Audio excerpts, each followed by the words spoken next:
വയനാട്ടിൽ വീണ്ടും കടുവയിറങ്ങി. പടമലയിൽ കടുവ റോഡിന് കുറുകെ ചാടുന്ന CCTV ദൃശ്യം പുറത്തു വന്നിട്ടുണ്ട്. റോഡ് ഉപരോധിച്ച് നാട്ടുകാർ പ്രതിഷേധിക്കുന്നു. ഏതാണ്ട് 1 കിലോമീറ്ററിന് ഉള്ളിൽ തന്നെ വീണ്ടും കടുവേനെ കണ്ടു എന്നതാണ് നാട്ടുകാർ പറയുന്നത്. ആ CCTV ദൃശ്യം നമ്മൾ കണ്ടതാണ്. ഇപ്പോൾ ആ CCTV ദൃശ്യത്തിൽ കാണുന്ന ലിസി ചേച്ചി ഉണ്ട്. ചേച്ചി എന്തായിരുന്നു കണ്ടത് ശരിക്കും? ഞാൻ റോട്ടിലോട്ട് എൻ്റെ റോട്ടിലേക്ക് കയറി കഴിഞ്ഞപ്പോഴത്തേക്കും നമ്മുടെ തന്നെ പറമ്പിൽ നിന്ന് ഇരച്ചു വരുന്നവരത്തെ ഒരു കരച്ചിൽ ആദ്യമേ കേട്ടത്. അപ്പോൾ കരച്ചിൽ കേട്ടപ്പോൾ ഈ ആന ഇറങ്ങിയ വയോളം ഞാൻ ശ്രദ്ധിച്ചു ശരിക്കും. അപ്പോൾ ശ്രദ്ധിച്ചു കഴിഞ്ഞ് ഒന്നെങ്കിൽ മാറി കഴിഞ്ഞപ്പോൾ വീണ്ടും ഒരു കരച്ചിലോടെ കേട്ട് എന്തോ പ്രദേശം മുഴുവൻ ഇളകി വരുന്ന പോലത്തെ ഒരു സൗണ്ട് കേട്ടു. സൗണ്ട് കേട്ടവിടെ ഞാൻ മേലെ വേഗം അടുത്ത വീട്ടിലെ ചേട്ടനെ ആന വരുന്നുണ്ടെന്നും പറഞ്ഞുകൊണ്ട് ഞാൻ വിളിച്ചങ്ങ് കയറുമല്ല, ഇതെൻ്റെ പുറകെ എത്തി കഴിഞ്ഞപ്പോഴത്തേക്കും ഞാൻ നേരെ പോയി എനിക്ക് കയറാൻ പറ്റാത്തതുകൊണ്ട് ഞാൻ സൈഡിലെ പറമ്പിലോട്ട് മാറിയപ്പോഴത്തേക്ക് പെട്ടെന്ന് എൻ്റെ തൊട്ട് വിട്ടുപോയി, മേലോട്ട് കയറിപ്പോയി. CCTV ദൃശ്യത്തിൽ നോക്കുമ്പോൾ ചേച്ചി കുറച്ച് മാറുന്ന കാണാം. അപ്പോൾ ആ വഴിക്ക് തന്നെയാണ് കടുവ? അതെ, ആ വഴിയെ കയറിപ്പോയത് മേലോട്ട്. ഞാൻ ഇങ്ങനെ അങ്ങ് ഇങ്ങോട്ട് മാറും, ഇതിങ്ങനെ ഒരൊറ്റ പോക്കും.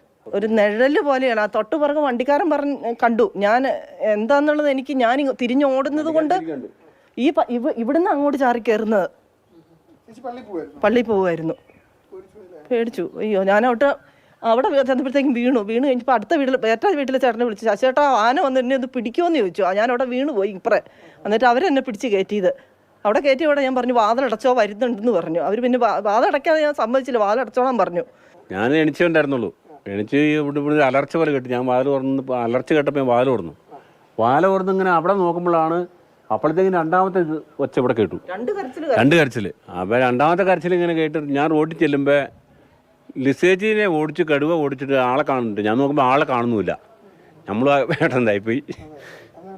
ഇത് ആളുകളെ സംബന്ധിച്ചിടത്തോളം വലിയ ഭീതിയും ഉയർത്തുന്ന ഒന്നായി ഇത് മാറുന്നു. എത്രയും വേഗം ഈ കടുവയെ അല്ലെങ്കിൽ ഈ വന്യമൃഗശല്യത്തിന് ഒരു പരിഹാരം വേണം എന്നതാണ് നാട്ടുകാരുടെ ആവശ്യം. ഫെലിക്സ് ചേരുന്നുണ്ട് വിവരങ്ങളുമായി. Felix, good morning. അതായത് ഈ ജനങ്ങളൊക്കെ അനുനിമിഷം ഭീതിയിൽ ജീവിക്കുന്നൊരവസ്ഥയാണ്. ആന, കടുവ, കാട്ടുപോത്ത് അങ്ങനെ നിരന്തരം വന്യജീവികളൊക്കെ നാട്ടിലിറങ്ങുകയാണല്ലേ. അവിടുത്തെ പ്രദേശവാസികളിലൊക്കെ ഒരു നേരിട്ടുള്ള അനുഭവം പറഞ്ഞതിൽ നിന്നും ഫെലിക്സിന് അവിടെ നിന്ന് മനസ്സിലാക്കാൻ പറ്റിയ കാര്യങ്ങൾ എന്തൊക്കെയാണ്? മൊത്തി തീർച്ചയായും ഇത് വലിയ ആശങ്ക ഉണ്ടാക്കുന്ന ഒന്നാണ്. കാരണം ഏതാനും ദിവസങ്ങൾക്ക് മുൻപ് ആന ഇറങ്ങി ഒരു മനുഷ്യനെ ചവിട്ടിക്കൊന്ന ആ സ്ഥലത്തിന് 1 കിലോമീറ്ററുകൾക്കുള്ളിലാണ് ഇപ്പോൾ കടുവ ഇറങ്ങിയിട്ടുള്ളത്. നമ്മൾ ആ CCTV ദൃശ്യങ്ങൾ കാണുന്ന സ്ഥലമാണിത്. ഈ CCTV ദൃശ്യങ്ങൾ കാണുന്ന സ്ഥലത്തിൽ ഇവിടെ നിന്നാണ്, ഈ താഴെയിൽ നിന്ന് ആണ് ഈ കടുവ കയറി വരുന്നത്. ഈ കടുവ ചവിട്ടിയ പാട്, ഈ കാൽപ്പാട് നമുക്കിവിടെ കാണാൻ കഴിയും. ഇതിന് താഴെ നിന്നാണ് കടുവ ഇങ്ങനെ കയറി വരുന്നത്. ആ സമയത്താണ് ആ സ്ത്രീ ഈ പള്ളിയിൽ പോകാൻ, തൊട്ടപ്പുറത്ത് പള്ളിയാണ്, ആ കാണുന്ന പള്ളിയാണ്. അപ്പോൾ പള്ളിയിലേക്ക് പോകാനായി നടന്നു വരുന്നു. അങ്ങനെ ആ സ്ത്രീ അങ്ങോട്ട് മാറുന്നു. ആ വശത്തോട്ട് മാറിയ സമയത്ത് അതേ വഴിക്ക് തന്നെയാണ്, അതായത് ആ ചേച്ചി കടുവയെ കണ്ട് മാറിയ സ്ഥലത്തേക്ക് തന്നെയാണ് കടുവ ഓടി എത്തുന്നതെന്നതാണ്. അപ്പോൾ അവരേറെ ഭയപ്പെട്ടു, അവരെ വീട് പോയി. അങ്ങനെ ഈ വഴിക്ക് മുകളിലോട്ട് പോയി. ഇപ്പോൾ ഈ മുകളിലൊക്കെ തന്നെ വീടുകളുണ്ട്. വീടുകൾക്കപ്പുറം കുറേ കിലോമീറ്ററുകൾ നമ്മൾ അങ്ങോട്ട് താണ്ടുമ്പോൾ തീർച്ചയായിട്ടും അവിടെ എത്തുമ്പോൾ വനമേഖലയാണ്. പക്ഷേ ഇതൊരു പൂർണ്ണമായും ജനവാസ മേഖലയാണ്. പള്ളിയുണ്ട്, ആളുകളുണ്ട്. അങ്ങനെ നിരവധി പേർ താമസിക്കുന്ന, തിങ്ങിപ്പാർക്കുന്ന ഒരു സ്ഥലത്താണിപ്പോൾ ഈ കടുവ എത്തിയിട്ടുള്ളത്. ഏതായാലും അത് ജനങ്ങളെ സംബന്ധിച്ചിടത്തോളം ആശങ്ക ഉണ്ടാക്കുന്ന ഒന്ന് തന്നെയാണ്. കാരണം ഇതിൽ ആന ഇറങ്ങുക മാത്രമല്ല അതൊരു മനുഷ്യനെ ചവിട്ടിക്കൊല്ലുന്നു. അതിന് തൊട്ടു പിന്നാലെ ഈ മേഖലയിലേക്ക് കടുവ കൂടി എത്തുമ്പോൾ അത് ഭീതി വലിയ രീതിയിൽ ആളുകൾക്ക് ഉണ്ടാക്കുന്നുണ്ടെന്നാണ്. ഇത് ഈ വഴിക്കാണ് കടുവ മുകളിലേക്ക് കയറിപ്പോയത്. അവിടെ ഞാൻ നേരത്തെ പറഞ്ഞ പോലെ തന്നെ വീടുകളൊക്കെ ഉണ്ട്. ആ വീടുകളുടെ പരിസരത്തു കൂടി കടുവ മുകളിലോട്ട് പോയിട്ടുണ്ട്. അവിടെ ഇപ്പോൾ അതിനപ്പുറത്തേക്ക് പോവുകയാണെങ്കിൽ അവിടെ വനമേഖലയാണ്. പക്ഷേ അതിനിടയിലൊക്കെ തന്നെ ജനവാസ മേഖലയുണ്ട്. ഈ കടുവ ഇവിടം വരെ എങ്ങനെ എത്തി, എവിടെ നിന്ന് വന്നു എന്നൊക്കെ ഒരു ചോദ്യമുണ്ട്. ഇത്രയും ആയത് എപ്പോഴിവിടെ എത്തിക്കാണും? പല വീടുകൾക്കിടയിലും ഇവിടെയൊക്കെ ആന ഈ കടുവ സഞ്ചരിച്ചു പോയിട്ടുണ്ടാവും. ഇപ്പോൾ ഭീതിയുണ്ട്. ചേച്ചി എന്താ കണ്ടിരുന്നോ? ഞാൻ കണ്ടില്ല. ഇന്നലെ 2:45 ഭയങ്കര ഒരു അലർച്ച കേട്ട് ഞാൻ ആട്ടുംകൂട്ടിൽ ചപ്പിട്ട് കൊടുക്കുമായിരുന്നു. ആടുകൾ ഇങ്ങനെ കൂട്ടിൽ ആ അലർച്ച കേട്ട് ഇങ്ങനെ എണീച്ച് നിൽക്കുക, 2 കാലയിൽ എണീച്ച് നിൽക്കുക. എന്നിട്ട് ഞാൻ അതവിടെ ഇട്ടേച്ച് വേഗം പെരക്കകത്ത് കണ്ണട എടുത്തുകൊണ്ട് പോയി. അതിലെല്ലാം നോക്കിയിട്ട് കാണുന്നില്ല. ഭയങ്കര സൗണ്ടിൽ കരിയിലനങ്ങുന്നുണ്ട്. അല്ലാണ്ട് വേറെ ഒന്നും എനിക്കറിയില്ല.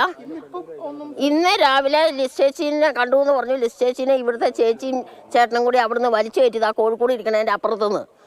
പുള്ളിക്കാരൻ പറഞ്ഞ ആനാന്ന് പറഞ്ഞു. പക്ഷേ എങ്കിൽ ആ പുള്ളിക്കാരൻ അവിടെ പോയി നിൽക്കുമായിരുന്നു. എൻ്റെ ഒരു പൂച്ചക്കുഞ്ഞിനെയും ഉണ്ടായിരുന്നു അവിടെ. അതിനെ ഓടിച്ചോണ്ടാ പോയതെന്ന് പറഞ്ഞു. പുള്ളിക്കാരൻ്റെ അടുത്തേക്ക് ചീറ്റി വരികയും ചെയ്തു എന്ന് പറഞ്ഞു. ഓടി പരിക്കാതെ കയറുക ചെയ്തേ. ആ ഭയങ്കര പേടി. ആ ആന അജീഷിനെ കൊന്നതോടുകൂടി ഭയങ്കര ഭീതിതമായ ഒരു അവസ്ഥയാണ് ഞങ്ങളുടെ.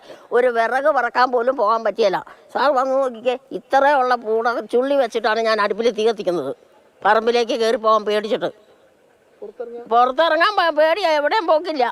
ഈ വെള്ളത്തിന് പോണത് തുണി അവിടെ നിന്ന് അലക്കുന്നത് പുള്ളിക്കാരൻ വന്നതിന് ശേഷമാണ് തുണി അലക്കുന്നത് പേടിച്ചിട്ട്. അതായത് ഈ പേടിച്ചിട്ട് പുറത്തിറങ്ങാൻ കഴിയാത്തൊരു സ്ഥിതിവിശേഷം ഇവിടെയുള്ള ആളുകൾക്കുണ്ട്. കാരണം ആന ഇറങ്ങാന്ന് മാത്രമല്ല, ഒരു മനുഷ്യനെ ചവിട്ടിക്കൊന്നു, അത് വീട്ടുമുറ്റത്ത് കയറി ചവിട്ടിക്കൊന്നു. പിന്നീട് ഇപ്പോൾ കടുവ കൂടി ഈ പ്രദേശത്തേക്ക് ഇറങ്ങി എന്ന് പറയുമ്പോൾ അത് ചെറുതല്ലാത്ത നിരവധി തവണകളായി ഒരുപാട് വന്യമൃഗങ്ങളൊക്കെ നാട്ടിലിറങ്ങുന്നു, ജനവാസ മേഖലയിൽ ഇറങ്ങുന്നു. അവരുടെയൊക്കെ ജീവിതം വളരെ ആശങ്കയിലാണ്. അവരൊക്കെ പേടിയിൽ തന്നെയാണ്, അക്ഷരാർത്ഥത്തിൽ പേടിച്ച് തന്നെയാണ് ജീവിക്കുന്നത്.